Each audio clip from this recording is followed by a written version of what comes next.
සංසාරේ කවදනම් අපි ආයේ මිනිස්සු වෙලා උපදීද? මිනිස්සෙකුට ප්‍රියශීලී විදිහට කතා කරන්න පුළුවන් වෙන්නේ මිනිස්සු වෙලා ඉපදුනොත් විතරයි. අඬ දබර වෙන්න කෑකෝ ගහන්න ඒවට ඕන තරම් ආත්ම තියෙනවා. දැන් බල්ලෙක් තව බල්ලෙක් දැක්කහම මොකද කරන්නේ? අපි වගේ කොහෙද යන්නේ කියලා අහනවද? බුරාගෙන පනිනවා. හපන්ඩොට්ටු වෙනවා.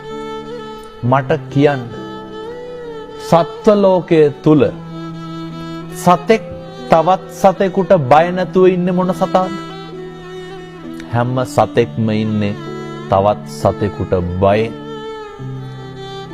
හැම සතෙක්ම ඉන්නේ තවත් සතෙකුගේ ග්‍රහණයට ලක් වෙයි කියලා නේ.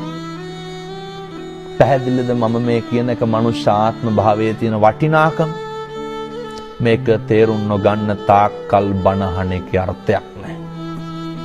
කෙනෙකුට දෙන්න පුළුවන් දෙයකට තියෙන්නේ වතුර වීදුරුවක් නම් ඒක බොහොම ගෞරවයෙන් දෙන්න.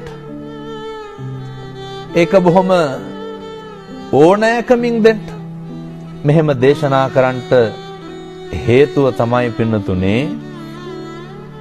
අපිට සංසාරේ කවදනම් ආයේ මිනිස්සෙකුට මම මේ වතුර වීදුරුවක් කීවේ මේක බොහොම සරල දෙයක් රුපියල් 50ක්වත් යන්නේ නැහැ. කවදනම් ආයේ කෙනෙකුට වතුර ටිකක් දෙන්න. සමහරු කියනවා නේද ඔය වතුර ටිකක්වත් දෙන්නේ නැහැ උන්ට කියලා. කොහොමද මිනිස්සු එහෙම කියන්නේ? ඒ වැරදි අඩුපාඩු වෙන එක ඒ මිනිස්සුන්ගේ වැඩක්.